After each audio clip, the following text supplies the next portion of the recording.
Halo, kembali lagi dengan saya, Cynthia Cakraningrum, psikolog.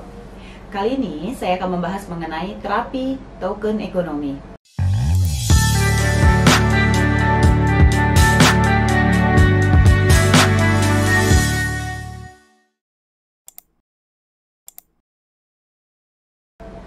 Token ekonomi merupakan suatu wujud modifikasi perilaku yang dirancang untuk meningkatkan perilaku yang diinginkan dan mengurangi perilaku yang tidak diinginkan dengan pemakaian token atau tanda-tanda.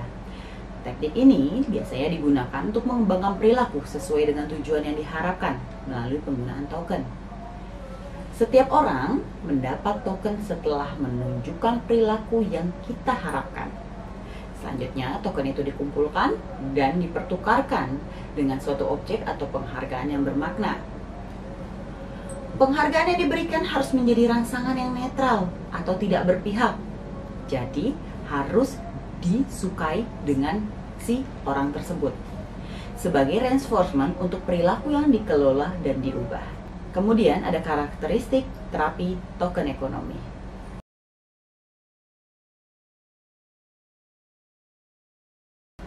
Yang pertama, perilaku yang akan diperkuat dinyatakan secara jelas.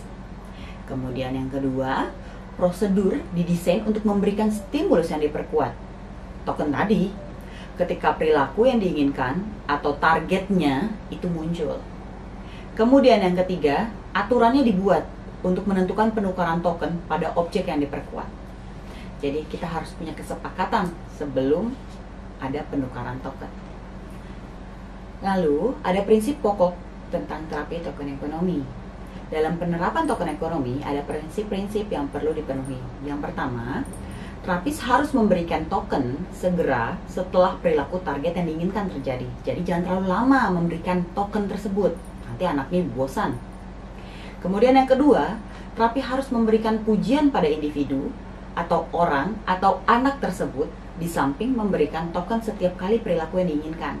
Jadi kalau misalnya ada anak yang rajin belajar dan mendapatkan nilai baik, kemudian diberikan token, kita nggak harus memberikan token saja, tapi harus ada pujian. Wah, selamat ya. Wah, nilai kamu bagus. Wah, semangat ya untuk kedepannya. Kita harus pakai pujian.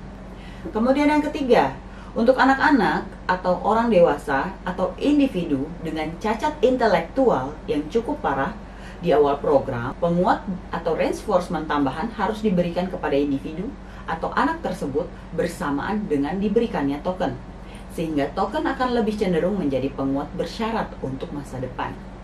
Dan yang terakhir, karena token ekonomi ini tidak tersedia dalam kehidupan nyata, maka sebelum orang tersebut berhenti melakukan treatment, prosedur token ekonomi harus dihentikan. Jadi biar tidak ketagihan atau tidak dia bersikap baik karena mengharapkan si hadiah ini. Selanjutnya, ada keuntungan dan kelemahan dari terapi token ekonomi ini. Kita bahas satu persatu. Yang pertama, kita akan membahas tentang keuntungan dari terapi token ekonomi ini. Yang pertama, token ini dapat digunakan untuk memperkuat perilaku target segera setelah terjadi. Yang kedua, token ekonomi sangat terstruktur. Oleh karena itu, target perilaku yang diinginkan diperkuat lebih sering dan secara konsisten. Yang ketiga, pengkondisian token digeneralisasikan sebagai penguat karena mereka dipasangkan dengan berbagai reinforcer yang lain. Kemudian yang keempat, token dapat dikuantifikasikan dengan mudah sehingga perilaku yang berbeda dapat diterima. Yang kelima, perilaku-perilaku yang ditunjukkan oleh orang lain atau anak atau individu lain dapat dihargai dengan segera.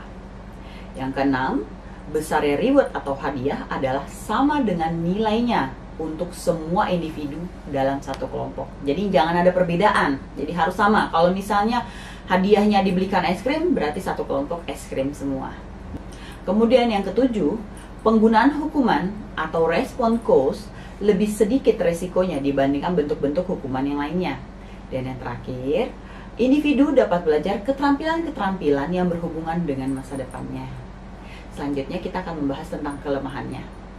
Yang pertama, kurangnya pembentukan motivasi intrinsik karena token ekonomi merupakan dorongan dari luar diri individu tersebut.